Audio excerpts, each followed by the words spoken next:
Praise the Lord. And tonight, we welcome everyone in the precious name of Jesus Christ. And I know ngayon ay karamihan, bukas holiday na yata. And ngayon ay karamihan na sa labas. Alam ko, karamihan na sa labas. Gayon pa man, ay tayo po ay magpatuloy sa ating pong mga pinapag-aralan at sa paghahanda po natin upang magiging leader in the future or kahit ngayon na naglilid tayo, ito po ay may maraming may dudulot na aral sa bawat isa sa atin. Alright, so ang ating pong topic ngayong gabi ay part 2 lamang po ito ng Creating Positive Change na topic natin nung last Monday. And ito po ay mahalaga sa bawat leader because change and growth goes together. And change and failure as well. So, if there are no movements, there are no progress. Yun lang po yung pinaka-principle.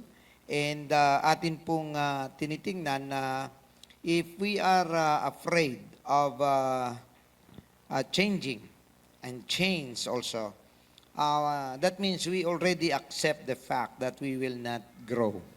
Yun po yung mangyayari po sa bawat isa. Gayon pa man, bago po magsimula ang lahat at sa ating pong pagpapatuloy, hingin muna natin ng saglit ang kalooban ng ating Panginoon upang magbigay sa atin ng kaalaman, magbukas ng bawat puso at kaisipan para matanggap natin ang lahat ng mga ituturo po sa atin sa pamamagitan po ng banal na Espiritu. Let us bow our heads. Heavenly Father, we praise you. Thank you, Lord, once again sa gabing ito. Salamat sa mga pagpapala na ibinigay mo sa amin. Salamat, O Lord, sa pagkakataon na tinipon mo kami. Maging Panginoon sa mga nandito ngayon sa church, sa mga live audience, Lord, and maging sa mga online audiences. God, I pray that you will bless everyone, bless the words, bless whatever we discuss, Lord, tonight. Give us the understanding and the knowledge, Lord, so that we will become more able and effective leaders in Jesus' name. Amen. All right. Now, sa totoo lang, mga kapatid, ang ating pong, by the way, ang ating pong topic for tonight, creating an atmosphere for change. Meaning, ganito po yun eh. If you want to change something, you need to prepare the people, the organization, the church, the group. So parang ganito lang yun. Walang farmer na magtatanim ng butil na hindi niya muna ihanda ang lupa. Di ba? So, kasi may nararapat na paghanda para na magiging mabunga ang butil. Now ngayon, kung nagmamadali tayo at ilagay mo lang lahat ng butil dyan, dahil nagmamadali ka, basta maitanim mo lang, ang epekto nito ay hindi magiging effective. No? Hindi maraming malalanta, maraming hindi tutubo, dahil minadali mo. However, lahat ng farmers, alam natin na kapag magtatanim na siya, hinahanda niya muna ang lupa. Kahit sino ditong nakakita ng mga magsasaka ng palay, no? Putik na nga yan, pero talagang binubungkal pa yan. Ano? Binubungkal pa, tapos may mga ano pa yan, may mga pang pulbos, may pang marami pa yung proseso. No? Saka pa lang sila magtatanim. So, hindi po sino-shortcut ang preparation. And preparation determines also the result. Sa Kagaya niyan sa ibang mga tanim, kagaya doon sa Negros, ang number one na pananim ay tubo. At ang tubo, talagang binubungkal muna, tapos saka itanim isa-isa. No, isa-isa. Now, meron yan silang tinatawag na parang, tawag sa amin doon ay kalaanan. Ibig sabihin, yung luma, putulan mo lang nung mga lumang stem, tapos hayaan mo siyang tumubo ulit. Yung parang tinatawag na parang tinatapyasan lang 'yon, no? Para tumubo ulit. Pero kahit pala na masabi natin na nakatipid ka sa pagbubungkal ng lupa at pagtatanim, ang kanyang produkto ay halos mga lahati lang din nung totoong produkto ng una, no? Yung first na pagtanim, kung wari, ang asukal niya ay 100, tinatawag niya, pickles yun doon eh. So, isang daang sako, pagkakalaanan, ang makuha mo lang dyan, mga 60, matayog na yung 70. No? Hindi ka makaabot doon, mga 60. So, nakatipid ka ng pagod mo, nakatipid ka nga ng preparation mo, pero ang dulo naman, ang result, yun naman ang naapektuhan. So, ganun din po yan sa atin. Ang ating training, they are all investments. Nag-i-invest tayo sa lahat ng bagay.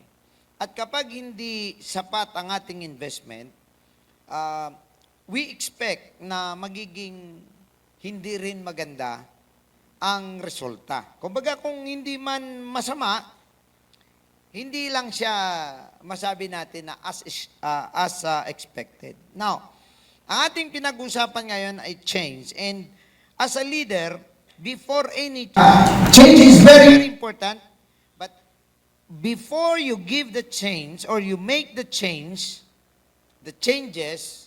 dapat nakahanda yung tao, yung organisasyon, yung business mo sa mga pagbabago. Hindi po pwedeng ngayong linggo, mag-a-announce ka, ibahin na natin, ganito na yung sistema natin. So, hindi po pwede, no? Kasi nga, ay darating ang araw, hindi po sila matatanggap, hindi nila matatanggap. Bakit meron tayong nagka-problema ang online natin? Nagka-problema? Natanggal ang camera? Okay, sige lang po. Marinig ba nila? Hindi. Naririnig. Okay, medyo nagka-problema lang po yung camera, pero yung marinig nyo naman po siguro ang aking discussion. Ayun na. Alright. Now, tandaan natin na sa pag-aaral po ng human behavior, ang tao pala, basically, sanay naman talaga na may pagbabago. Now, mostly people doesn't resist change. Ang problema talaga is that people doesn't want to be changed. Yun po yung pinaka-problema. Wala silang problema kung may pagbabago.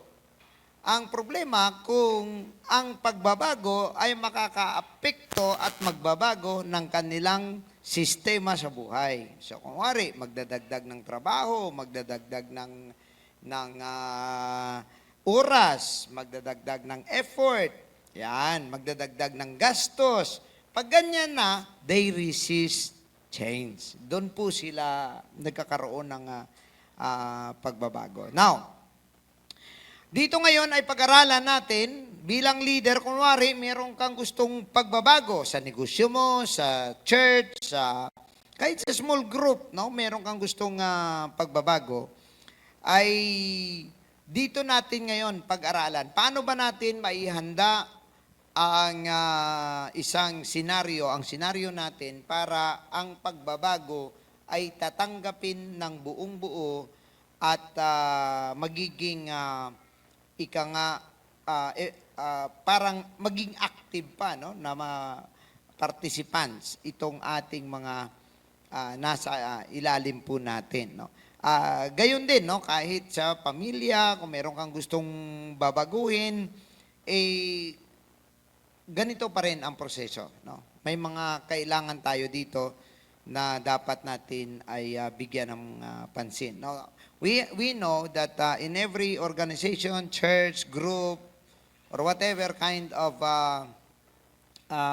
masabi natin na grupo or isang business, ang leader ang may pinakamalaking parte sa up and down. Pag pinag-aralan po natin mga kapatid, ang mga kumpanyang malalaki, bakit sila bumagsak? Because the management is not receptive to the change. Yun po yung dahilan. For example lang mga kapatid, ang ngayon ay nauungusan ng China ang Japanese cars. Magtataka ka, we hate China, Chinese made, di ba? Pag ay, China lang yan eh. O, di ba? Pag bili-bili ka, kahit saan ka, sasabihin mo, ay, nako, made in China kasi, o, di ba, ganon. Pero yung mga sasakyan ngayon, ayon sa mga sales, nauungusan ng mga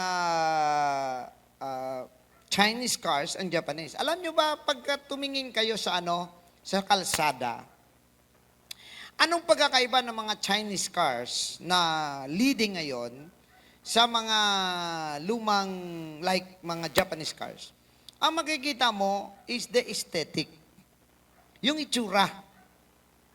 Talagang ang galing talaga ng pagkagawa ng mga disenyo nila, no? Pero kung tutusin, kunti lang naman yan dapat ang gastusin. Kung minsan nga, iniisip ko nga bakit kaya masyadong basic pag gumawa ng disenyo itong mga ilang Japanese cars?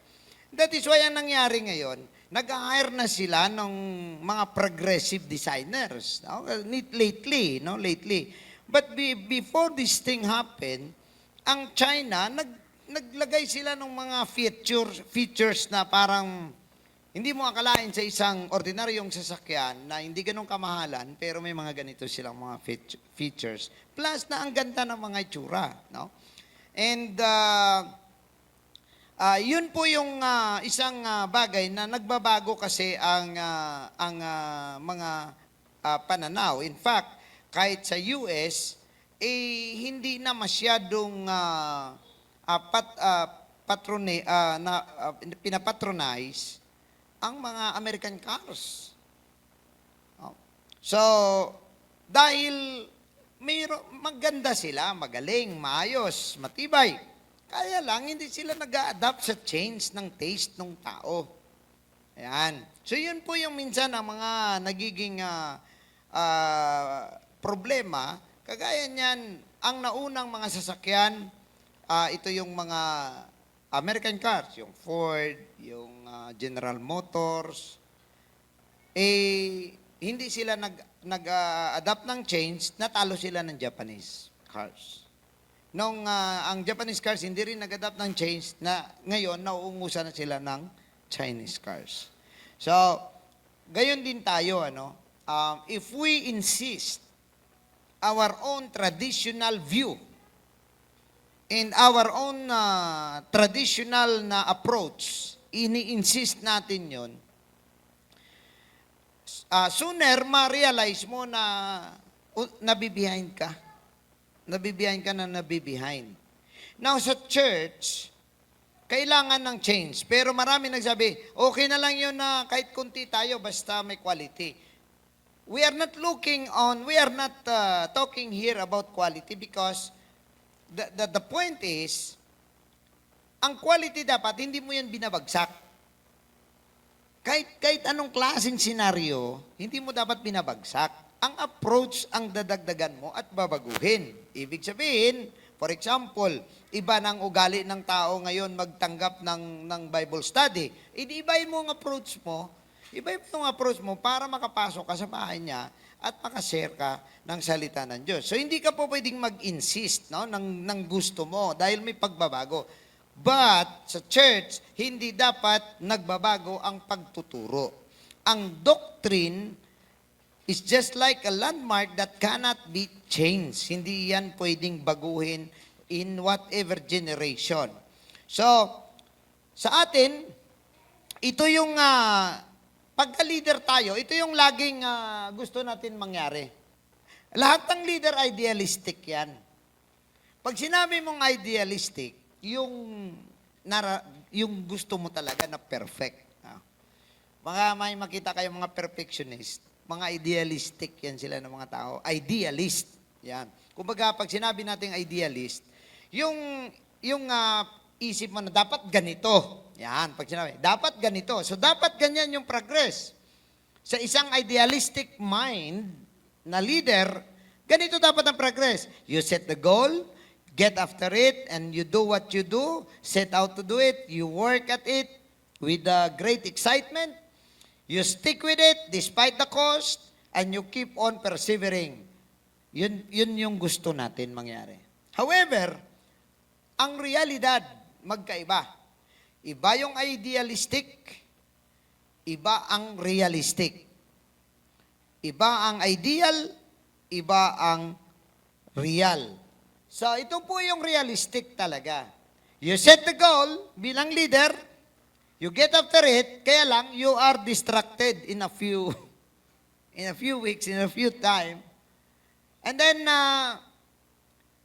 may leader ka, may mentor ka, o may friend ka na nag-inspire sa'yo, and you work hard again, and then you really work hard, and then you were burnt out. Alam nyo ba mga kapatid, bilang leader, ingatan nyo yung burnout.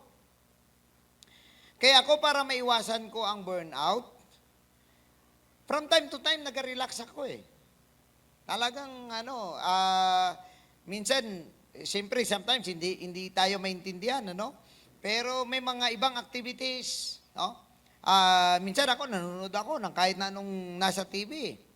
Nanonood ako sa cellphone, pero balik ka na naman ulit kasi ang iwasan mo ang ma-burnout. Maraming mga tao masyadong seryoso.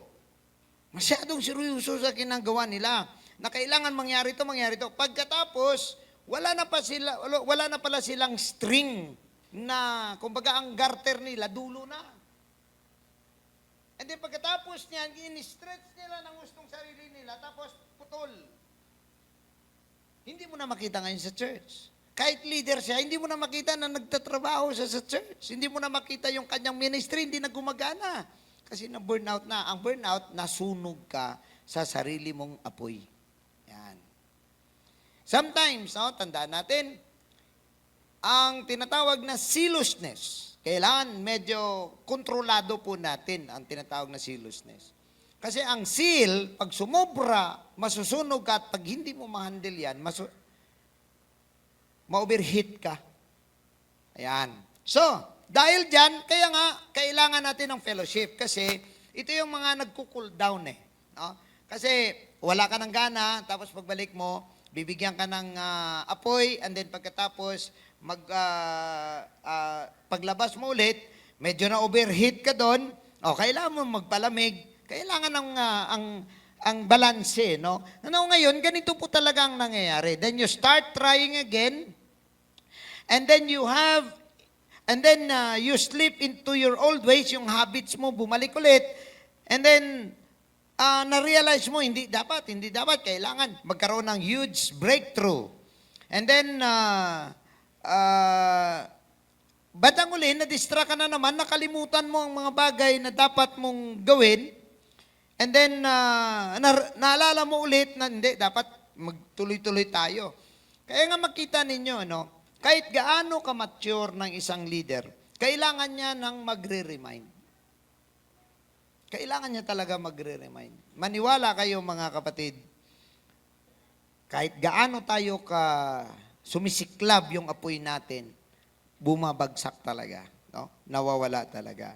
And may ups and downs. Now ngayon, sa mga sitwasyon na ito, sometimes ang i-avoid natin, umabot tayo sa level ng frustration. Dapat hindi ka umabot doon. Pag naramdaman mo medyo ma-frustrate ka na sa ginagawa mo, maghanap ka ng solusyon. At ang solusyon dito usually, pinakauna, go to your mentor, tanong. The other solution is, Go to your fellow leaders na may ganito, ganun din ang experience, at mag-share kayo. Yan, nagkakaroon ng pagbabago. Kaya ang fellowship, napakahalaga. Okay, now, paano ba tayo, kailan ba tatawid dito? Ano bang ibig sabihin ni Pastor Ron? Okay.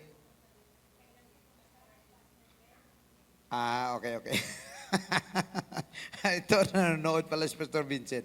Okay, now, paano ba natin ihanda? Okay, ito challenge lagi sa mga pastor eh. May mga pastor gusto ng pagbabago. Minsan nasa shock yung congregation. And then mangyari, kalahati na lang. Alam nyo ba, marami kaming mga kaibigan ng mga pastor. May nakita silang magandang sistema. Nakakita sila ng magandang pamamaraan na para dumami. Tapos in-implement nila bigla. Nung in-implement nila bigla, kalahati. Hindi na nagsimba. Marami yun, yung mga ganon. So, that means, gusto mo magtanim ng bagong seed, kaso hindi nakahanda ang lupa. So, ngayon, okay, ano ang unang gawin natin? Kuwari, may pagbabagong gusto natin na gawin sa ating church or sa iyong negosyo or sa iyong, sabihin na natin na, kahit small group, kahit small group kasi lahat naman ng bagay, nagsisimula sa small group eh. Okay. Number 1, the leader must develop trust with people. Unang-una, ang leader dapat hindi siya insecure. Number 1. No? Kasi ang trust mo nagbabago pag insecure ka. Kaya nga maraming mga pastor na ako nakausap, minsan hindi mo maisip na, ay ganito rin palang tumatakbo sa isip ng mga pastor. Maraming mga pastor hindi na nagde-develop ng worker. Ang ginagawa nila, just maintaining the church. Mini-maintain ng church, ganito, magparami. Walang ibang assistant pastor, hindi na nagde-develop ng mga pastor.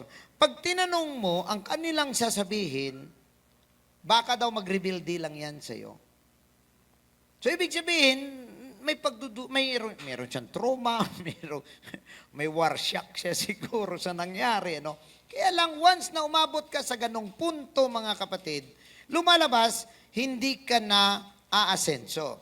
Yung iba, ang ginagawa nila, ay sila lang yung pastor, the rest ay mga, yung ang tawag nga nila ay merong grupo na pag sa kagaya kay Kibuloy, sa kay Kibuloy, siya lang yung pastor. Ang the rest, mga ministers lang. Kasi pag minister, servants di ba? So siya lang yung pastor. Kita ninyo sa grupo niya, wala ni isang tinawag na pastor. Walang isa kahit na ano. Kasi nga, ang inano niya is, kumbaga, baka mamaya, mas magaling pa sa kanya yan. Di maungusan siya, no? Ayan. So, dapat, sa unang-una, ay, ang leader, ay may tiwala sa tao. Kasi, hindi mo siya ma-develop kung wala kang tiwala, kasi hindi mo siya bibigyan ng assignment So, it is wonderful when the people believe in the leader. Napakaganda po na senaryo sa isang church, ng mga tao ay they like the leader, they believe on their leader, but it is more wonderful when the leader believes in the people. Ibig sabihin, ikaw bilang leader ka, pagkatiwalaan mo yung isang tao. Pagkatiwalaan mo silang kaya nila yon. Dapat doon mo sila dadalhin sa isang punto na yung mga negative thinking nila na hindi nila kaya, dapat mabago mo yun para mag-isip sila na hindi, kaya ko rin to. Ayan. So, ang isang leader, doon siya dadaan, no? And that is why, hindi ka kasi makalampas sa training mo hanggat na hindi ka mabigyan ng sarili mong assignment. Now, when both are a reality, meaning the people believe in the leader and the leader believes in the people, the trust is the result. Meaning, I trust my people, the people trust me. Yan. Ganun po yun ang kailangan na mangyari. So, number 1 po, no? that everyone should understand, the more people trust the leader, the more willing they will be to accept the leader's proposed changes. Yan. Kaya medyo madali na kapag ang dalawang ito ay nakikita. Now, sabi ni Benes at ng isang author na si Nanos, sabi nila, trust is the emotional glue that binds followers and leaders together. Ayan. So, kumbaga, pagbigyan mo yung mga, yung may kakayahan dyan, bigyan mo ng assignment. Ipagkatiwala mo sa kanila kasi pag hindi mo yan ginawa, hindi sila mag-improve, at the same time, hindi ka rin mag-improve. Hindi rin mag-improve ang church. Now, sabi pa ni Abraham Lincoln, if you would win a man to your cause, first, convince him that you are his true friend. Next, prove to discover what he wants to accomplish. Ibig sabihin, para ang tao ay makumbinsi mo or maisama mo sa'yo, dapat makumbinsi mo siya na totoo ka sa kanya. Yan ang pinaka-importante. Dapat maramdaman ng tao na totoo ka sa kanya, na hindi ka nambubola, hindi ka gumagamit ng mga tinatawag na parang mga political approach. Alam nyo sa politika, di ba? Na kapag eleksyon na, ayan na sila. Kahit yung kamay mo, puro kaliskis ng isda, kakamayan ka nila. Pero pagka nanalo na, hindi nila maalala na nanalo sila. Yan. So, ngayon, ang kailangan natin is first, malaman ng tao na totoo tayo sa ating mga sinasabi. Ang ating intensyon sa kanila, if we tell them that we want them to improve their lives, dapat ganun talaga ang iyong intention. Ganun talaga ang iyong desire. Hindi yung parang kinukulayan mo lang para tumanggap sila for the moment.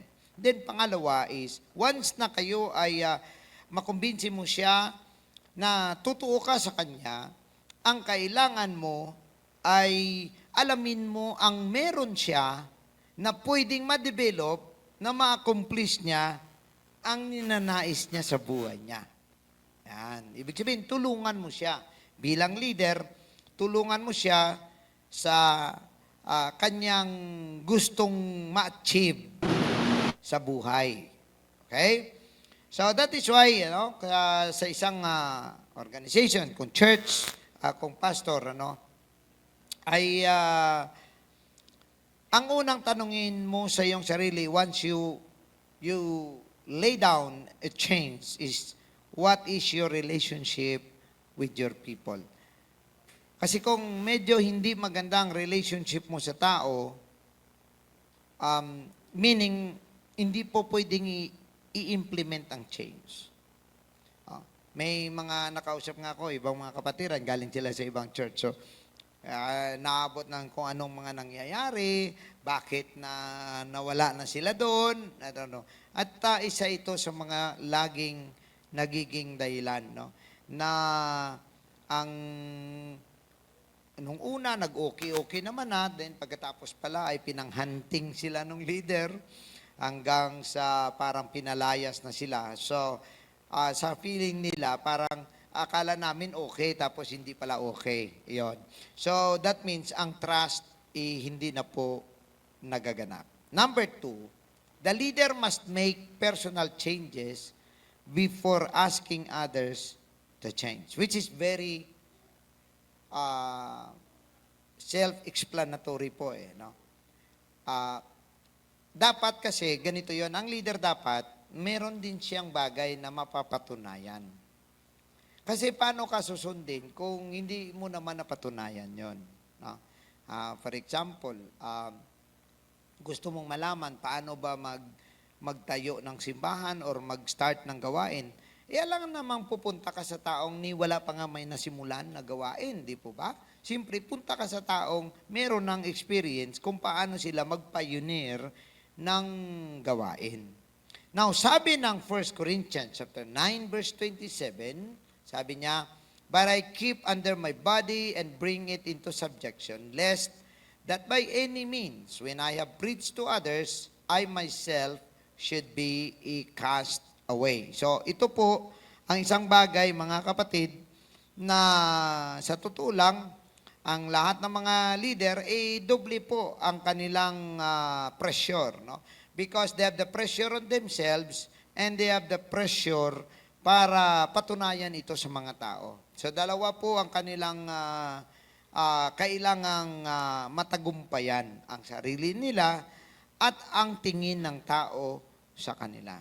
Now, sinasabi nga rin ni Apostol Pablo rito na ang aking sarili, sabi niya, ay sinisikap kong maayos. No? Kasi ang punto rito is that na yung iba mag-okay tapos ako pala hindi okay. Yan. So, ang kailangan natin is tayo muna bago ang iba. So, ang leader, pag hindi magbago ang leader, wala pong tsansang ang change. Hindi po yun magaganap. Number 3, good leaders spend time to understand the history of the church or organization. Now, payo ko, baka may mga nag-online sa atin, mga pastor na nagsalo or sasalo ng mga gawain. Baka merong maka-view nito bandang uli. Pinakaunang gawin mo, do not impose your authority first. Yan ang pinakauna mo talagang gawin. Wag mong i-impose na dahil ikaw yung may authority, ikaw yung binigyan ng otoridad para ngayon ay maging pastor ng gawain na yan, tapos lahat, no, i-implement mo, mga pagbabago, gusto mo baguhin ang lahat, ito, babaguhin ko. Hindi mo kailangan, that is a very grave mistake because hindi ka pa naka-establish nung trust ng tao. Pangalawa, hindi mo alam kung ang iyong i-implement pala, may masama ng history yan. Yan. Now, kung wari, baguhan tayo, sa isang lugar, meron na. Dati na may pastor kasi sa totoo lang, at the start, napakahirap mag-pioneer ng church. Sa simula, napakahirap mag-pioneer ng church. Ikumpara sa salo lang. Sasaluin mo lang, andali, may tao na eh. May church na, may drums na, may gitara na, may mga musisya na. Hindi ka mahirapan. But in the long run, pag hindi mo alam kung paano ka mag-establish ng leadership mo sa kanila, malaking sakit ng ulo and sometimes, lifetime ang problema mo. Yan. So, ang pinaka maganda una is, once you are in a new church or new organization, alamin mo ang history. Alamin mo ang mga nanguna, anong ginawa, ano. Now, ngayon titingnan mo, kunwari, ang church na yan, 50 years na ang church. And then, pang-5 pastor ka na. Kunwari, pang-5 pastor ka na nasasalo. 50 years. Pero ang membro, 30 lang. 30 lang sa 50 years. Alamin mo bakit? Anong ginawa ng mga unang leader, pero wag mo silang i-put down. Baka mamaya may mga loyalista yan dyan. Disgrasya ang abutin mo. Wag mo silang i-put down. Ang gagawin mo, alamin mo lang ano ang nangyayari, ano bang sistema, paano ba ginagawa dati. Now ngayon, mag-i-analyze mo what went wrong, ika nga. And then, pagkatapos, mag-establish ka ng relationship mo sa mga tao at ikaw ay pwede nang mag-implement ng mga pagbabago. Now, tandaan natin na wala pong perfect na makuha mo at ma-influence mo yung tao. There is no perfect church or organization. Once there is a change, there is always an opposition. Sometimes there are people who are very professional and at first they have opposition, but at the end, when they saw things are going well, tatanggapin nila yung pagbabago. Pero meron yan na pag start mo pa lang, mag-implement ka ng pagbabago, automatic may nasisip, bakit kasi babaguhin po yung ganyan? Okay naman yun dati ah. O tingnan mo tuloy, ito na tuloy yung nangyari sa atin. O yan, mga ganun yan ang mga nasa isip. Pero kung ikaw leader ka, you have to,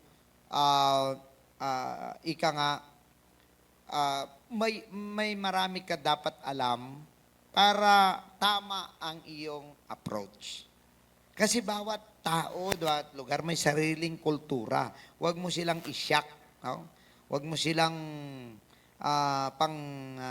huwag mong masuhin lahat. No? Sabi nga dito, ng Deuteronomy 32, which is very important, why is it that we should know the history of like the nation of Israel, no? Sa kanila, sinasabi ng Panginoon, dapat alalahanin nyo yung mga nangyari sa Israel. Sabi ng verse 7, remember the days of old, consider the years of many generations. Yan.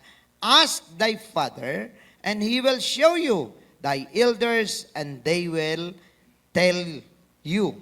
Oh, that they were, sa verse 29, oh, that they were wise, that they understood this, that they would consider their latter end. So if you want to have a good future, alamin mo ang mga bagay na naghinder sa'yo in your past. So yun ang mga bagay na sinasabi nga ng ating Panginoon. Para magkaroon ka ng tiwala sa Panginoon, alalahanin mong nagawa ng Panginoon. Kung gusto mo na hindi ka mag-suffer, alalahanin mo ang mga bagay na hindi nagustuhan ng Panginoon at nag-suffer. Ito yung sinasabi niya sa Israel. Alalahanin yung mga bagay na, bakit pinarusahan ng Diyos ang Israel? Yan. Dahil sa ganong mga ginawa nila. Now ngayon, bakit nag-prosper ang Israel? Dahil sa ganitong mga ginawa nila. So mahalaga po sa atin na mayroon pong knowledge of the pros and the cons ng mga nangyayari ng mga senaryo. Ika nga. Para kung ikaw leader ka, mag-implement ka, ma-address mo ng tama. Now, sabi pa nga ni J.K.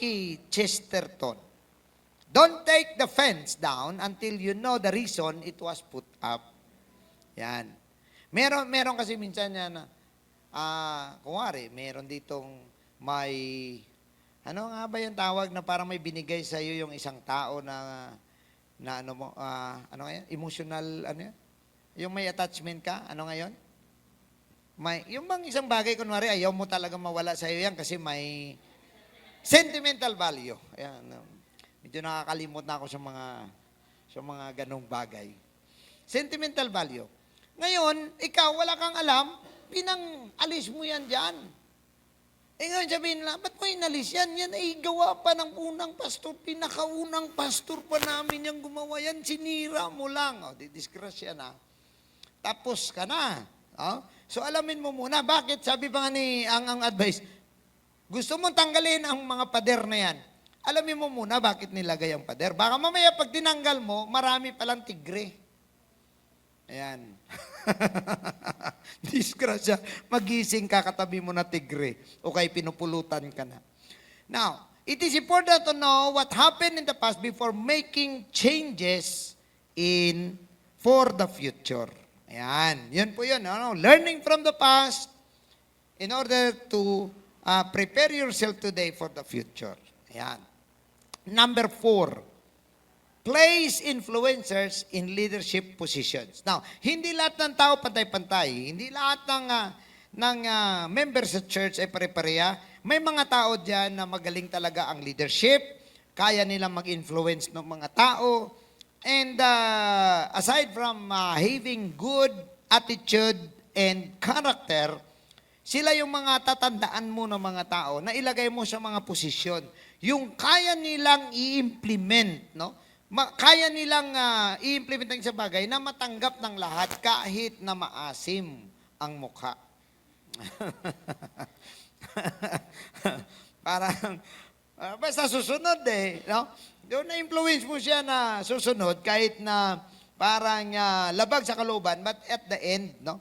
marami akong experience. Minsan may mga sinasuggest ako para ang daming mga nag-aupos dahil ano. Pero sa isip ko kasi, pwede to, kaya ito. And then pagkatapos naman sabi na, oo nga no, kaya naman pala. Yan. At the end, maka-learn din sila. At ikaw naman, nagkaroon ka rin ng tinatawag na confidence. Okay, so, kapag ikaw ay may pagbabago, gusto mo ng pagbabago, dapat ang mga influencer sa church o sa isang grupo o sa isang organisasyon, sila ang nasa posisyon kasi sila ay tutulong sa iyo para na ang mga tao ay kasama mong sa adhikain. Okay. Ito'y payo din, in fact, sa Exodus sa kay Moses. Ang sabi ng pinayuhan ni Jethro si Moses, at itong sabi ng verse 25, 18 ng Exodus, and Moses chose able men. Now take note, able men, meaning they have good quality, tama, mula sa attitude, sa skills, sa maturity, ayan, kompleto yan. No? Able men, pag sinabing able men, hindi lang yan able men na mga malalaking katawan, ha? Sabi niya, able men out of all Israel and made them heads over the people. Yan. So, payo nga ni Apostol Pablo, huwag kang mag-appoint ng mga novice. Novice means mga bata pa na ang isip. Meron kasi na kahit bata pa, mature ang isip. Meron namang matanda na immature pa rin ang isip, no? Batang isip pa rin. Pero meron namang mga bata pa, pero mature ng isip. So it is not about the age. No? Hindi po dito pinag-uusapan ang edad, kundi ang maturity. Now, sabi nga rito, Moses chose able men out of all Israel and made them heads over the people, rulers of thousands, rulers of hundreds, rulers of fifties, and rulers of tens. So si Moses, nag-devise na ng small group pa lang. Sa kanya pa lang may small group na. Yan. So may tao kasi na kaya niya, mga ganito lang karami. Tapos yung isa naman ay mga ganito. So parang ano yan parang kung sa military pa, mayroong squad. Sino bang may alam sa military? Ang unang linya, squad. Di ba? Composed of 5 or more people. Ang squad, isang squad. So sa isang squad, usually, ang kanilang leader dyan ay either corporal or sergeant. Now, pag dinagdagan mo ng isa pang squad, platoon na yan ang tawag. So, ang platoon is 2 or more squad. So, up to 4 squads is 1 platoon. Now, ang isang platoon, pag dinagdagan mo ng isa pang platoon, maging dalawa na, company na ang tawag dyan. So, ang leader ng platoon, lieutenant. Ang leader ng company, it's either first lieutenant or captain. Pag dinagdagan mo di ba, dalawang platoon tapos nag-company.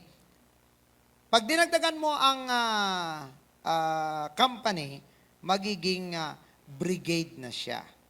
So, ang leader dyan, it's either mula dito sa major, colonel, and then mayroon yan tinatawag na yung kung marami ng brigade, ang tawag naman sa leader na mga brigadier generals, ibig sabihin, may mga leader para dyan. May ganito karaming kanyang hawak. Tapos sa bawat isa na yan, meron ding leader dyan. Tapos sa bawat isang maliit na to, may leader din yan. Doon sa pinakamaliit, may leader din yan.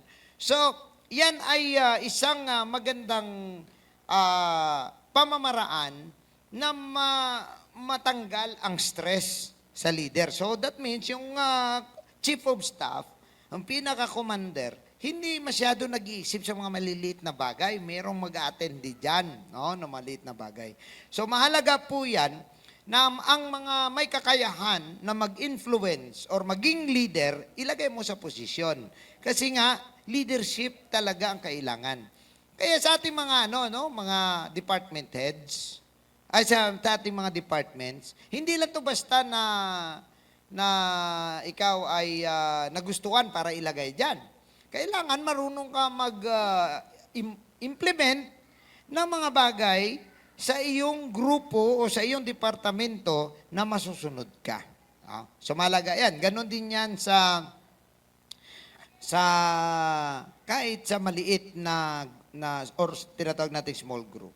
Sabi nga ni Apostol Pablo sa kay Timoteo, sabi niya, "And the things that thou hast heard of me among many witnesses, the same commit thou to faithful men who are able to teach others also." So it is very important that you know how to scout best people.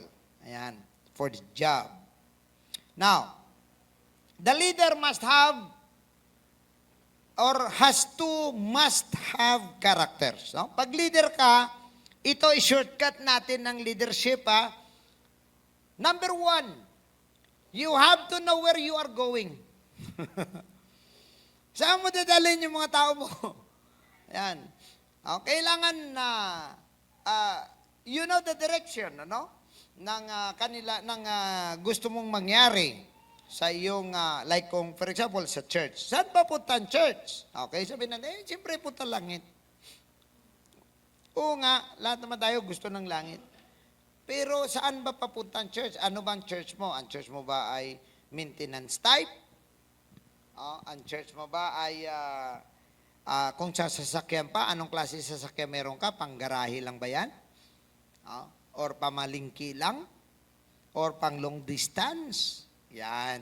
So, pero ang tanong dito is, saan mo gusto papuntahin? Kung ikaw ay leader ng isang maliit na grupo, malaking grupo, isang church, isang organisasyon, isang negosyo, saan mo gusto papuntahin yan? Saan mo gusto dalhin? Ayan. When we start nung una, when I start the ministry, what is only in my mind is just only to have a good church. Yun lang ang akin nasa isip. Gusto ko lang na makakonvert ako at magkaroon ng church.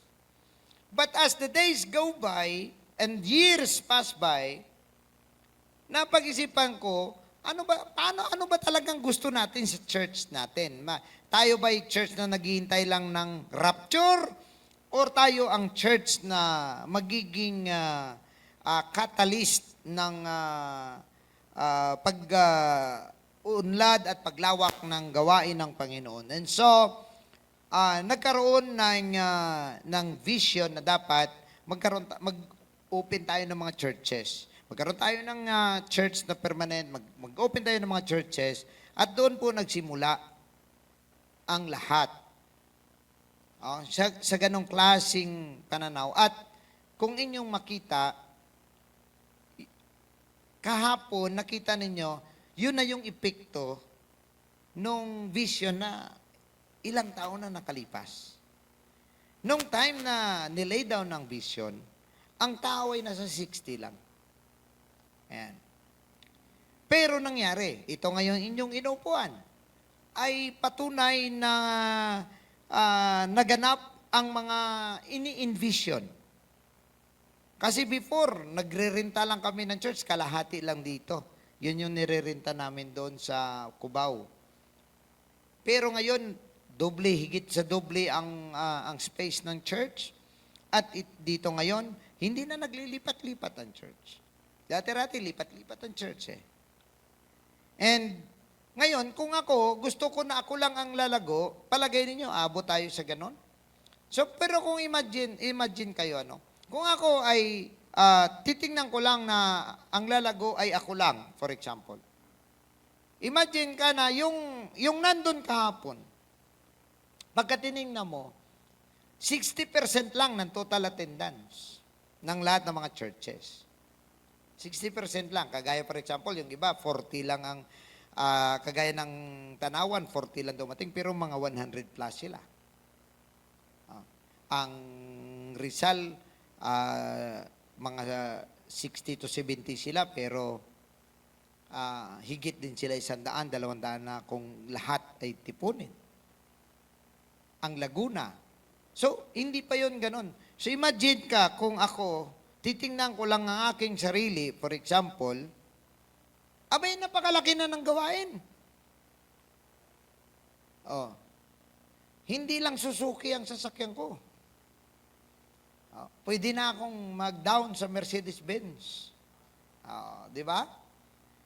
Kaya lang mga kapatid, ang ating desire is not our own kingdom, but the kingdom of God.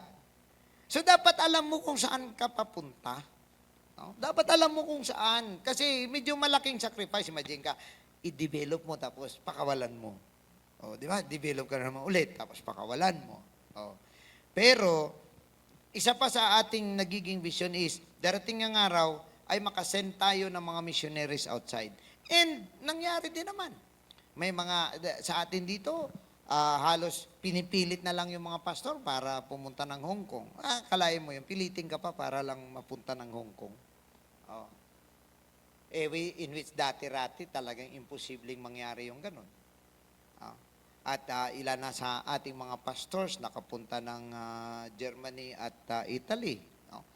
So, kumbaga pagka tiningnan natin, dapat medyo klaro sa isip mo, saan mo gusto, anong mangyari sa church. Dahil tandaan ninyo ito, pagka ang church maintenance mode, mapupulbos yan. Yung rapture lang inantay niya, unti-unti lang yan ika nga matastas. Bakit? Kasi ibig sabihin, wala nang may nakikita pang dapat gawin. So dahil hindi na tayo dumadami, tayo-tayo na lang ang nagkakitaan.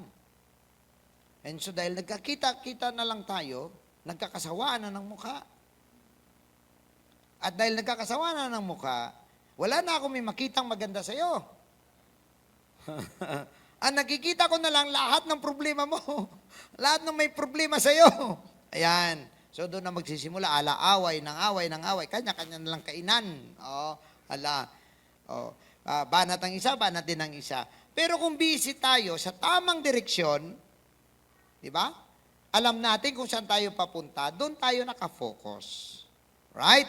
Number 2 na characteristic is, dapat may kakayahan ang isang leader na mag-persuade ng ibang tao na sasama sa kanya. Ito yun. Pag i-shortcut mo ang leadership, number 1 is, they must know where they're going. Number 2 is that they are capable and they're able to persuade other people to go with them. Akalain mo yun ito, gamitin ko example kasi ito, klaro, naranasan talaga natin. Nung nagkaroon, isa lang yung church natin before, sa Cubao lang. Nag-iisa lang yung church, walang ibang church sa ibang lugar. Sumunod, later on lang yan, yung Taytay. No? Wala. Nung nagkaroon ng vision, maraming nag-question. In fact, hindi naman lahat, pero siguro sabihin na natin, 3 out of 10. Made a question. In fact, may nakarating sa akin. Lately ko na lang natanggap kasi wala naman silang lakas ng loob siguro na harapin ako para ilatag yung kanilang opposition. Ano? Lately, nalaman ko lang nitong nakaraang mga taon lang, na ang iba nagsasabi pala na may vision tayo pero wala tayong pera. Tapos, ang mahal ng mga lupa dito sa Maynila. Anong gagawin ni Pastor Alan? Pipigain tayo para magbigay ng pera, para maganap yung vision niya. Yun yung mga nasa isip ng iba. In fact, nang kumbinsi pa sila ng iba. The good thing is, dahil alam naman ng tao na tapat tayo sa sinasabi natin. No? Nilatag natin ng maayos at mamaya babanggitin din ang isa sa mga ingredients para ang mga tao ay ma-persuade mo. Ano ang nangyari? Tuloy-tuloy lang. Pero sa totoo lang, 2009, di ba? 2012 dapat, ang vision natin, after 3 years, may church na tayong permanent. 2009, pagdating ng 2011, December, wala pa rin pera. Wala ring lugar. Pero 6 months to go na lang. Ito, iwan ko sino nakasama sa akin punta sa lugar na ito, pero may mga young people sumama sa akin nung una. In-offer sa ito, nung December 2011, Tapos, hindi kami nagkasundo nung may-ari nito na pastor din. And so, tumawag siya sa akin ulit January. At tapos, nagkasundo kami nung February sa aking own term. Sa aking term. Hindi sa term niya, kasi hindi ko kaya term niya eh. Ang gusto niya, i-cash ko, 800,000. Sabi ko, saan ko kukunin ng pera? 150 lang nakuha namin sa Vision Sunday offering. Hindi kaya. Sabi ko, ito proposal ko. Take it or leave it lang to. 50% bayaran kita, the rest of 50% bayaran ko sa iyo in 30 months.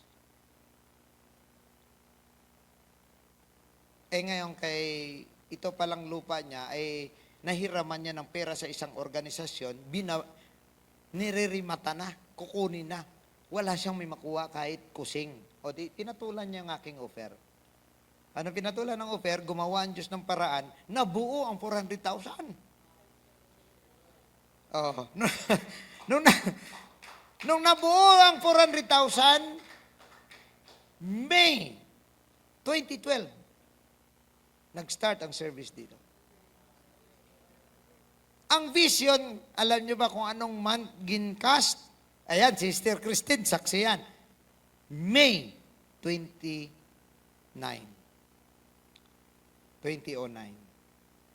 Ang pagkasabi, ang vision is, in 3 years, dapat may permanent church tayo. In 3 years. Exactly, on the 3rd year, eksakto talaga, 2012, May 2012, nag-service kami rito. Praise the Lord. So, kumbaga mga kapatid, ito ay isang living example na kung maniniwala lang tayo, mag-trust tayo sa ating Panginoon. And God knows our heart. Importante yung puso eh. Dapat alam natin na ito yung ating desire ay hindi para sa ating sarili. That is why if you grow up and then lumaki ka, lumago, ingatan mo ang sarili mo. At the same time, ang isip mo, huwag mo i-entertain ang pride. Huwag mo i-entertain ang ego. Diba? Pagka lumaki na yung mga pagiging pastor nila, hindi po pwedeng hindi mo sila tawagin pastor para malaki kasalanan na hindi mo sila tinawag pastor. Oo. Sa akin, tawagin mo ako brother, walang problema. Alam mo, pag start ko, pastor na ako noon, pag start ko sa Binangunan, doon sa bundok ng Binangunan, brother lang naman tawagan. Later na lang yan na bago yung mga tawagan-tawagan. Kaya hindi po dapat tayo naka-focus doon. So, then, you have to learn na siyempre, ang tao ay sasama sa'yo. Now, ito yung mga bagay na gagawin natin para magkaroon tayo na matanggap ng mga tao ang ating mga proposals, ang ating mga changes, ang ating mga visions. Number 1 is good leaders. Hindi to number 1. Number 5 na, kasi tuloy-tuloy lang tayo. Good leaders solicit the support of influencers before the change is made public. Yan. Mahalaga po ito. May mga tao kang core mo, dikit sa'yo. At alam mo, may mga tama silang spirit, tama yung kanilang pag-iisip, i-open mo sa kanila. Para nakikita ko, medyo maganda siguro, ganitong gawin natin. Now, meron din yan sila mga suggestion, nakikita lang, na-observe nila. I-entertain mo rin yun. Hindi ito po pwede yung one-way ticket to the blue. Ayan. Hindi po pwede yung one-way ticket talaga. It is always, you must be open. You must be open to accept suggestions, kung ano man yan. So before you make it public, ikonsulta mo muna. Sabi ng Proverbs 11:14, na-mention kanina ni Sister Ren, sabi ko, papunta ako rito, sabi ko, na-quote na ni Sister Ren ang aking babasahin. Sabi ng Proverbs 11:14, where no counsel is, the people fall. But in the multitude of counselors, there is safety. Ibig sabihin, huwag kang mag-isip na parang alam mo na lahat. Na kahit ikaw pa yung pastor, ikaw pa yung ang dami mo na nalalaman, mas advance ka sa kanila, huwag mong isipin na alam mo lahat. Meron yan sila mga ideya, mga suggestion na posible mas maganda kaysa sa'yo. Now, that is why sinasabi ko nga, pagka lumago ka, huwag mong itaas ang pride mo kasi kailangan mo minsan tanggapin ang mga bagay na hindi galing sa'yo. Yan. Maraming leader kasi, medyo hindi nila kayang tanggapin ang hindi galing sa kanila. Or kahit sino pa, no? Hindi naman yung leader lang, no? Kahit ang member ng church, no? So, paano ba tayo mag-conduct ng consultation? Okay. So, dapat i-consult mo muna. Kung anong plano mo, may dikit ka. Kung 2 tao lang yan. Si Jesus Christ nga, may 3 lang ka-core. 3 lang yung core group niya. No? Si Peter, si James, si John. Pero meron siyang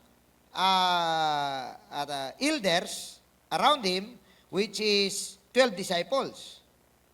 Yan, nakasama din sa pinaka-core niya, pero may core pa talaga siya. No? Tapos meron siyang next na level, which is the 12 disciples. And then, meron pa siyang mas malawak na network. Iyon naman ang 500 disciples na sumusunod sa Panginoon araw-araw. Alam nyo ba na merong 500 maliban sa 12? Merong pang 500. Ang 500 na yan, yun ay nakasama sa pag-ascend ni Jesus Christ sa Acts chapter 1, halos 500 yan dyan ka mga disciples. Pero, ang una nakareceive ng Holy Ghost, 120 lang. So, paano ba tayo mag-conduct ng consultation? Okay, number 1, have an informal talk to your core people. Okay, informal talk lang muna. Alam niyo yung pinakamaganda rito, wag nating daanin ang lahat sa pinakaseryosong bagay. Parang, ang maganda kasi dito, sharing lang muna. Wag yung masyadong seryoso. Kasi may gusto lang ako i-open sa inyo, let us all pray. Gano tayo. Sometimes, okay yung kung ang idea ay nalapat na. Kapag nalapat na, ipag-pray nyo talaga yan. Pero, ang lumalabas kasi sa isip, ang magandang ideya kapag walang stress. Kaya nga, palaging maganda yung usapin na may kape. Minsan, nagka-coffee kayo, umaabot na kung saan-saan, di ba? Nakasubok ba kayo ng usapan? Nagsimula lang sa kape-kape, tapos kung saan-saan, naabot na sa buwan, yung iba sa Jupiter na.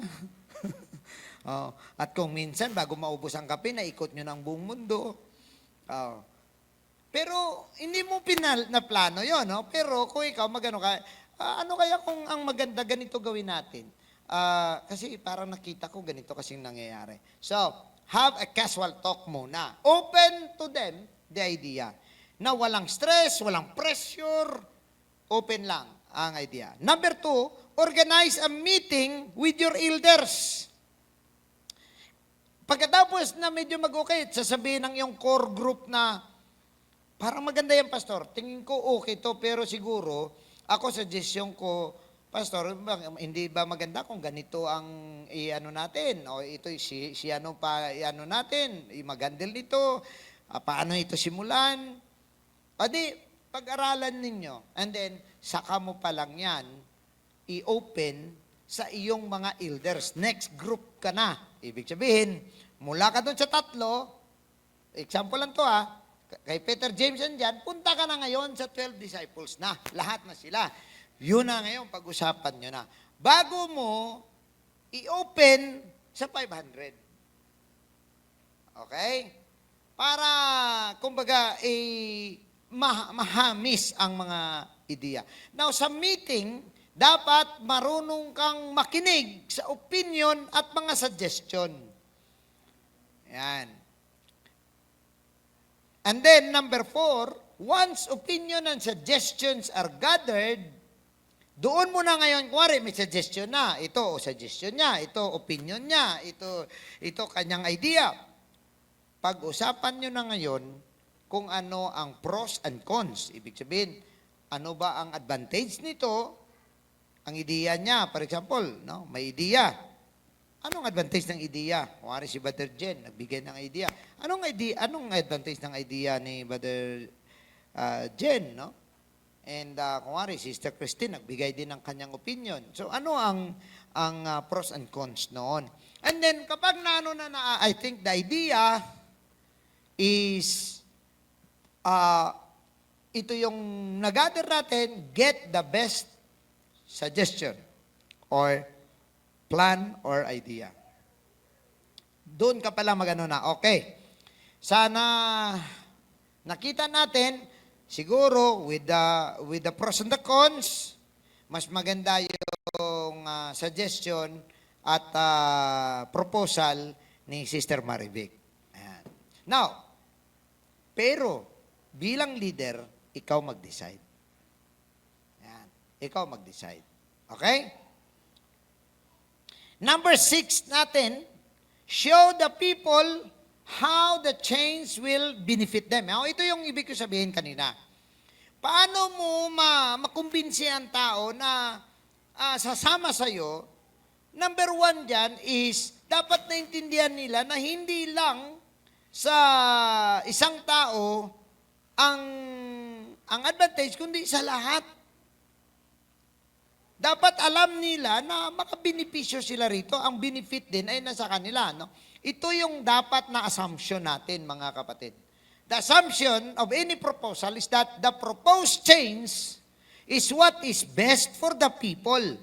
Not the leader, not for you, but for the people. Ibig sabihin, kung wari sa church, ang change na yan, dapat the best yan para sa church at hindi lang para sa pastor.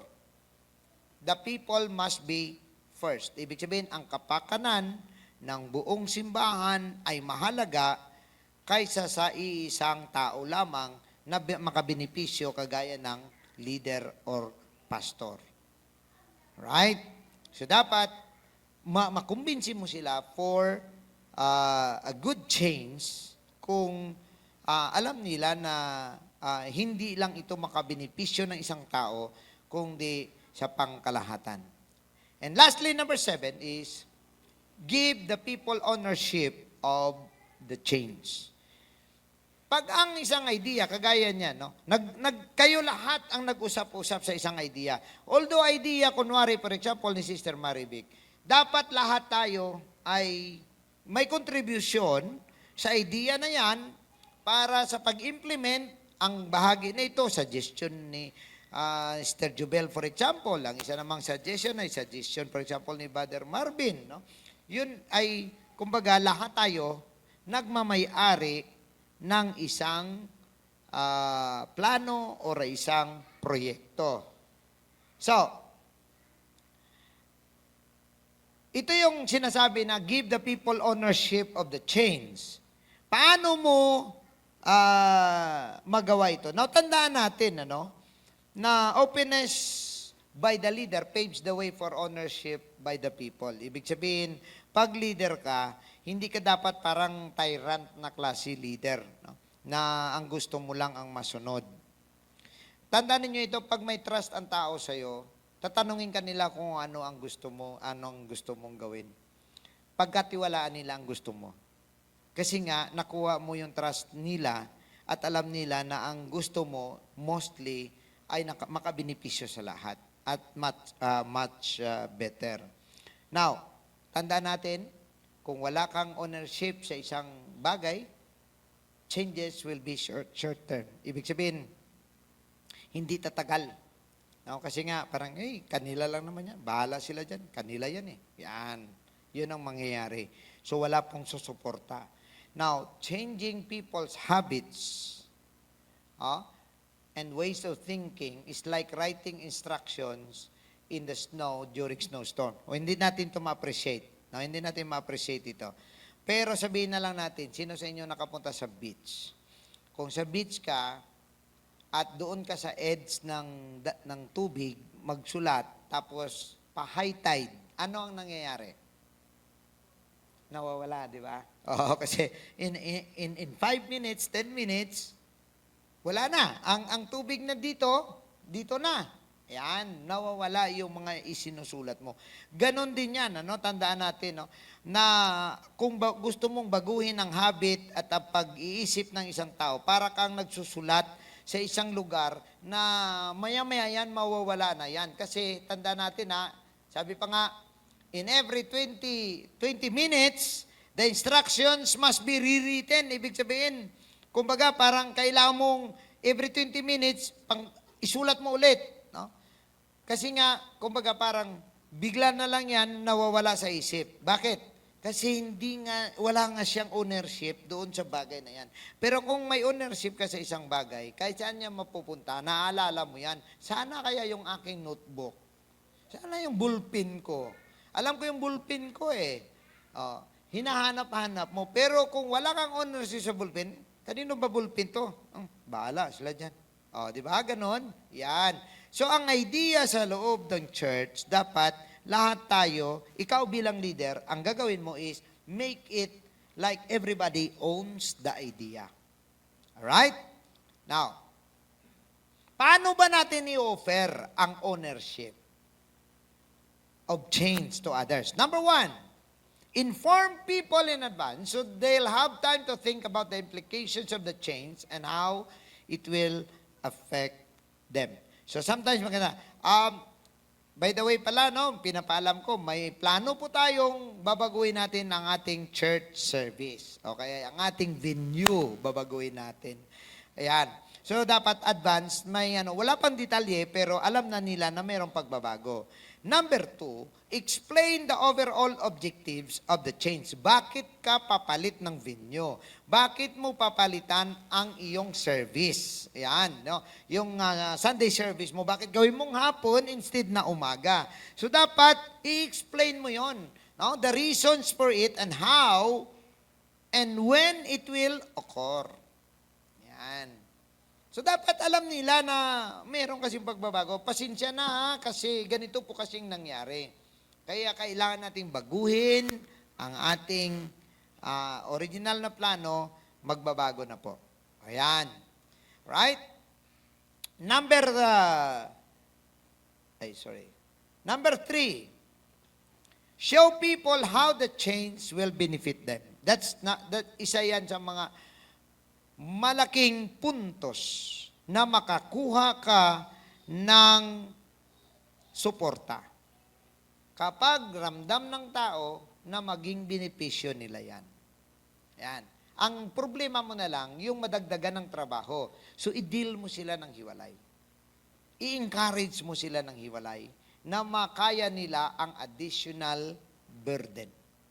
Yan. So, skills pa rin yan ng isang leader. Number 4, open communication channels.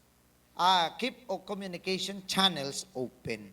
Ibig sabihin, kahit na nag-ongoing na yung project or yung pagbabago, ang change, dapat open ka pa rin sa mga suggestions, sa mga improvements, sa mga questions, comments, feedbacks. Yan. Tsaka huwag kang magalit kung merong negative na feedback. Oo, malay mo tama naman siya. Kung minsan kasi problema ng leader, hindi makatanggap ng negative eh. No? Kaya, basta, ano ba naman yung project natin? Parang hindi maganda. Ikaw, wala na akong narinig sa'yo, puro na lang negative. parang yung isang, merong isang tao na nag-ano siya na magiging monk. Ang kanilang, di ba, ang mga monks, meron yan silang vow. No, vow. Ang vow pala ng kanilang grupo, ng kanilang order, ay vow of silence. So, hindi ka pwede magsalita. Unang, binibigyan ka lang ng isang salita lang, o 2 word maximum, sabihin mo sa isang taon. Sa isang taon. So, ikalay mo yon sa isang taon, wala ka isang beses ka lang magsalita, 2 word lang. So, tinanong, so anong masabi mo sa first year mo? Bad food. Yan ang sabi niya. Sumunod na taon, another na naman, dalawang word na naman. Sabi niya, bad bed. Pagkatapos naman, pangatlong taon niya, ang niya naman, bad clothes.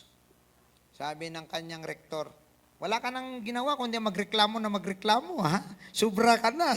Sobra-sobra na yung reklamo mo. Akalain mo yun, 3 beses ka lang nagsalita na puro reklamo. Ang pag-iisip ng tao, parang puro ka na lang reklamo. So sa atin, mga kapatid, no, bilang leader, unang rule, huwag kang mapikon sa negative. Huwag kang mapikon talaga. Tanggapin mo lang, pag-aralan mo. Kung hindi naman tama, edi huwag mong pansinin. No? Kasi gustuin mo siya, hindi. May reklamo naman talaga eh. No? No? So, ibig sabihin dito na tanggapin mo lang, malay mo naman tama naman yung kanilang reklamo. Pero wag mong i-shut down ang willingness ng tao na mag-express ng kanilang mga suggestions. Yan. Kapag i-shut down mo yan, wala na. No? Wala nang magsasalita dyan. Number 5, be flexible and adaptable throughout the change process. Admit mistakes and make changes where appropriate. So sa bilang leader, hindi tayo laging tama. At kung minsan ang akala nating tama, mali. At kung minsan meron po tayong tendency to commit ng mistake. So be flexible, adaptable ka sa lahat ng sitwasyon and admit if there is mistakes and then itong malaga, make changes where it is appropriate. Ang malaga lang naman pagbabago. Kagaya niya, for example, may mga taong nakagawa ng mali sa church. Ang ating desire is not to punish them. Our desire is to make them change. Kaya sa mga first times na mga offenders, ang number 1 ko lang na tanong, nangangako ka bang hindi mo na ulitin? Kasi kung mangako siyang hindi ulitin, okay, let's start anew. Yun lang. Hindi mo na, nangako ka na eh. Diba? No need na pagka nakagawa ng mali ang isa tao, automatic ka agad, may mga restrictions, may mga kung ano-ano. Bigyan mo muna ng chance, baka naman nahulog lang. Iba naman yung lagi na lang nagtatalon, kaya nahuhulog. Pero iba rin yung nahulog lang. Minsan natipalo lang yan. Okay? Now, number 6, constantly demonstrate your belief in and commitment to the change. Ibig sabihin, pag ikaw, alam mo, kumbinsido, dapat kasi ganito yon. Pag meron kang change na gustong mangyari, dapat ikaw mismo kumbinsido talaga. Wag kang mag-introduce ng change na ikaw mismo hindi kumbinsido. Kasi ang mangyayari yan, baka ikaw pang unang magbago. O kaya ikaw pang unang mag-oppose, bandang huli, no? Ikaw pa yung unang bumigay. Now, dapat kumbinsido ka. Kapag kumbinsido ka, in your mind, in your heart, possible talaga, kasi kailangan ng leader dyan, mas advance ang iyong, mas mataas ang iyong pagiging positive thinker mo, ika nga. Yung ang sa isip ng iba parang imposible, sa iyo dapat medyo angat ka pa dyan. Dapat sa isip mo, hindi, pwede yan, kaya yan. No? Ngayong pag kumbinsido ka, i-demonstrate mo yung paniniwala mo na itong change na ito, maganda ito, at committed ka sa pagbabagong ito. Now, ang mahalaga dito, na may pakita mo, kaya sa mga leader, kapag meron kang gustong mangyari, nakahanda ka dapat na ikaw na lang gagawa. Dapat nakahanda ka. Kasi once na masyadong mataas ang expectation mo sa tao, ma-frustrate ka. Kaya ako pagka may inano ko na, hindi, gagawin natin ng ganito, sa isip ko pa lang, inano ko na kung paano gawin. Dapat ganito siya, kaya yan, pagka ganyan. At kahit hindi ka tutulong, gagawin ko yan. Nasa isip ko, kaya ko yan. At many times, mapapatunayan yan, ay pwede naman pala, kaya naman pala. Yan. Kaya nga ako, kung tutusin, natuto ako sa lahat ng gawain mula sa construction, carpentry, pati welding. natutunan ko yan. Kasi may mga time talaga na hindi mo masahan ang tao eh.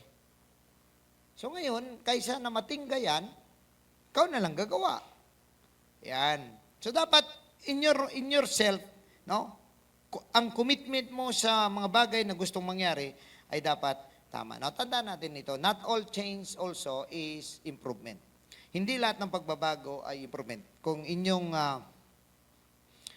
narinig kahapon, no? Binanggit ko nga, kahit ang build up, when you build up, not all build up are positive. There are also negative build up. No? Pero tandaan natin, no? Not all change is improvement, but without change, there can be no improvement. Kaya we have to embrace the change. We have to be convinced na mag-adapt sa change because without change, there can be no improvement. May mga pagbabago na subukan mo muna. Pag hindi gumana, you must have the courage to say, mukhang hindi gumagana yung ating mga pagbabago. I think we need revisions. I think we need some other ways, no? Pamamaraan. So tandaan natin, change is equal to growth. It can be also equal to grief. Yan. So, pwedeng growth, pwedeng grief ang changes. Now, change represents both possible opportunity and potential loss. Pag may pagbabago, may tendency talagang magiging lalago or marami kang mawawala. Pero, ito mga tanda natin, paano ang isang change ay magiging grief instead na growth? Number one, the change proposed is a bad idea. Ibig sabihin, kulang ito ng counseling, kulang ito ng consultation, kaya naka-carried on ang bad idea. Number two, the change proposed is not accepted by the influencers. Ibig sabihin, yung mga leaders mo sa loob ng church, hindi nila ito tinatanggap. Ino-oppose nila ito. So, mangyayari, grief lang ang abutin mo. Next, the change proposed is not presented effectively. Yun din, no? Magiging grief mo, kahit ang feeling mo, tama ito dapat ganitong gawin natin sa church, dapat magiging ganito ang church.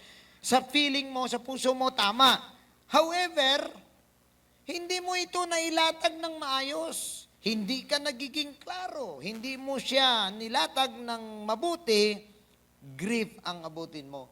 Kasi yan nasa isip mo, hindi ba nila naintindihan? Ang ganda naman to ng mga ng ating desire sana magiging sila, pero hindi wala silang mga gana. Ayan. So, dapat malinaw po ito. Next is, the change proposed is self-serving to the leaders. Yan, ito masama. Kung ang changes na yan, ang magiging pabor lang ay pastor lang or leader lang. Pag ganyan, nako, delikado yan. Kasi isipin nila, siya lang naman makabenepisyo yan. Porque siya leader, siya lang di makabenepisyo. Yan. Next, the change proposed is based solely on the past. Kumbaga, ibig sabihin, hindi siya nakadesinyo for the future. Nagbago ka kasi may nangyari. Okay, so baguhin natin. Pero dapat, mula sa nakaraan, gagawa ka ng pagbabago for a good future. Ayan. The changes proposed are too many, happening too quickly. Ayun. Ibig sabihin, sobrang dami ng mga pinagbabago mo. No? Pati mga exit, pinagbago mo. Pati yung mga entrance, pinagbago mo. Lahat, ang dami ng mga pagbabago.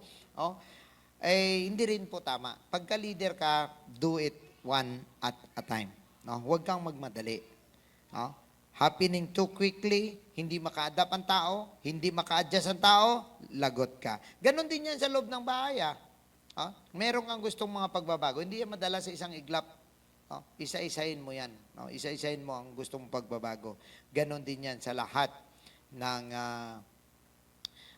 mga uh, organizations or churches. Now, we have to remember this, that it's never too late to change. Pag ang church ay hindi nagbabago, hindi aasenso, hindi mag-grow, at ang bandang huli, mabawasan pa. Yun yung pinaka-malungkot. May mga pagbabago, meron namang mga presyo ang pagbabago. No? Ang church, pag lumaki, iba ng fellowship, no? Hindi mo na nga kilala. Dati-rati, sa loob ng church, kilala mo lahat, pati bata. Ngayon, hindi mo na nga kilala kung sinong member ba natin yan. Nabaptize na ba yan? Di ba? Ayan, epekto ng change yan, no? Now, ang sabi ni Max Dopri, in the end, it is important to remember that we cannot become what we need to be by remaining what we are. Naintindihan nyo? Klaro o malabo pa sa hating gabi? Ha? Sa huli, ang pinaka mahalagang maalala na hindi tayo makarating sa gusto natin kung mananatili lang tayo kung ano tayo ngayon. Di ba? Tama naman. Gusto mong makapunta doon sa, kung punta ka sa Cubao, tapos dito ka lang lagi sa Batasan. Di ba? So, kung hindi magbabago ang iyong desisyon, hindi ka makakarating sa gusto mong mangyari. Now, it's a fact that when you're through changing, you're through. Ibig sabihin, kung sa isip mo, wala ka nang dapat baguhin, tapos na ang lahat, ay tapos ka na rin. Ayan, yun po yung dapat merong mga bagay na tayong lahat ay may pagkakataon na pwede natin mabago kahit ang hindi pa magandang direksyon ng buhay. Yun din naman ang plano ng Diyos, di ba? Lahat naman tayo, lihis ang direksyon. Pero ginawa ng Diyos, binago niya ang lahat, gumawa siya ng paraan, mabago natin ang ating direksyon sa buhay. Kung maalala ninyo mga kapatid, sino sa inyo nakakilala kay Alfred Nobel? Hindi nyo kilala? Yung nagtitinda ng taho? Hindi nyo kilala yon? Pero maalala nyo yung Nobel Prize.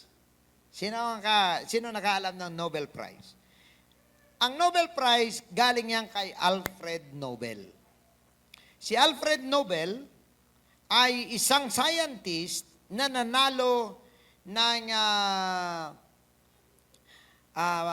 Peace Prize or isang award ng kanyang pag-imbento ng dynamite. Siya yung nag-imbento ng dinamita. Yung ginagamit sa gera, yung mga explosives, siya yan nag-imbento ng high-end ng mga pulbura at explosive. Sa kanya yan. So dahil dyan, ginawaran siya ng award, no? Ng kanyang... Now ngayon, meron siyang kapatid na ang pangalan ay, kumbaga, parang kapareha sa kanya. Nabasa ngayon sa newspaper ang obituary ng kanyang kapatid. Ang inakala ng mga tao, ang namatay si Alfred Nobel na nag-imbento ng dinamita. Alam nyo ba kung ano ang sabi ng mga tao? Narinig niya kasi hindi nila alam na buhay pa yung totoong Alfred Nobel dahil ang namatay yung kapatid. Ang sinabi niyang mga tao, sabi nila, "Here comes, at last," sabi nila, namatay din ang taong nag-imbento ng kamatayan ng marami. So hindi niya nagustuhan yung kanyang brand sa kanya. Na siya yung nagdiscovery nung isang weapon na papatay sa maraming tao.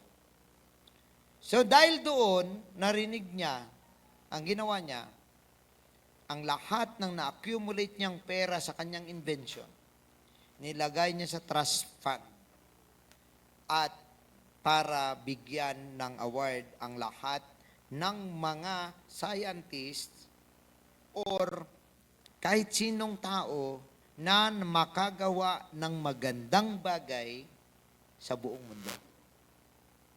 Yan. Yung makapagbago ng buhay ng kaya mayroong mga Nobel, tinawag yan na Nobel Prize. Na ang makatanggap lang yan, yung mga taong nag-promote ng peace, nag-promote ng education, nakadiscovery ng para sa kapakanan ng tao na mabuti. So hanggang ngayon, mataas ang tingin sa kanya ng tao as Alfred Nobel. Binago niya. Now, he made changes. So, tayo din, hindi po pwede na kung ano ang ating kalagayan ngayon, doon na lang tayo magmukmok. Porque yan ang isip nila. Ang isip nila sa akin, parang wala talaga akong alam. May iba naman, mali na ako. Lagi na lang ako mali. Mali na lang ako. Di ba? Ganun minsan naisip. But you have the chance to make a change. Now, review muna tayo, mga kapatid, sa ating pong buong lesson sa ultimate test of leadership, creating positive change. Number 1 is develop trust with people. Live the change the change yourself. No? Ibig sabihin, dapat pagkatiwalaan mo yung tao, dapat magbago ka rin sa sarili mo. Know and empower your top influencers. Dapat marunong ka maghanap ng mga taong may kakayahan na mag-influence. And then, you show people how the change will benefit them. No, ito yung mga magandang mga puntos na ating pong napag-aralan na kapag ang tao alam niya na makabenepisyo sa kanya, gagawin niya rin yan. Hindi lang dahil sa ibang tao, kundi maging para sa kanyang sarili. And lastly, give your people the ownership of change. Alright? So mga kapatid, ngayong gabi, yan lamang po ang ating pag-aralan. Gayunpaman, ang lahat ng bagay, isipin po natin that even God wants us to change first. There is no heaven if there are no change. Tandaan natin, our state, the state of our soul is destined to hell. But we can change it. God had given us the chance to change the direction from hell to heaven. At itong mga bagay na ito, mga kapatid, ay dapat isaisip natin na hindi po pwedeng manatili tayo sa mga kalagayan na negatibo, sa mga kalagayan natin na hirap tayo, sa mga kalagayan na lagi na lang parang puro na lang misery. We have the capability to change the direction of our future. At yan ay una sa ating sarili at ibig sabihin yan, first things first, return back to your Creator. Ibig sabihin, return back in pleasing God. Doon ka magsimula because the fear of the Lord is the beginning of wisdom. So the wisdom of life comes from knowing God. So lahat tayo, dito magsimula. Saglit muna tayong tumayo, mga kapatid. Pasalamatan natin ng Panginoon. And let us pray to God. No? Sa aming mga nasa online, let us pray that God would give us the strength to change. At ang mga bagay na ito ay tutulong sa atin para makamtan natin ang mga bagay na may plano ng Diyos. Tandaan po natin, as far as God's plan is concerned, it is good. But from here to that promise, it depends on us. So lahat tayo may kanya-kanyang buhay. Huwag mong tanggapin na ganito na lang ang buhay mo hanggang kailan. Huwag mong tanggapin na hanggang rapture, parang ganyan ka na lang. You still have the chance to make a change in your life. Ang kalagayan mo, magbabago yan kung ikaw ay willing din na magbago. Let us worship Him and magnify the Lord for a moment as we close this learning. Praise the Lord. And let us all pray tonight. Let us pray that God will lead us for the change that we want to be. Hallelujah. Na matanggap natin at makita natin na hindi kabigatan ang mga pagbabagong ibinigay sa atin ng Panginoon at inaasahan ng Panginoon sa atin. Ang lahat ng mga pagbabago ay para sa iyong kapakanan. Ang lahat ng pagbabago ay para sa iyong ikatagumpay ng iyong plano at ng iyong buhay. God wants to make a change in our lives, not for the bad, but for the good. And tonight, let us ask God, Lord, bless your people. Bless our minds and our hearts, God. Hallelujah. Give us, oh Lord, the courage to make a change. Change our mind, Lord. Change our heart, God.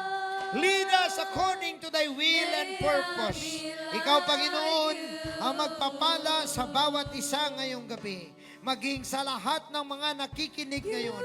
Sa lahat ng mga kapatiran ngayon, Panginoon. Sa lahat ng mga leaders na nakakasama namin ngayon. O Lord God, hallelujah, I pray that you will bless them, hallelujah, and give them a clear mind, Lord. Lead them, God, as they lead your people. Oh God, hallelujah, use us, God, to your glory. Hallelujah, gamitin mo kami para sa iyong kalawalatian, Panginoon. Tanggalin mo ang mga pagdadalawang isip. Tanggalin mo, Panginoon. Hallelujah.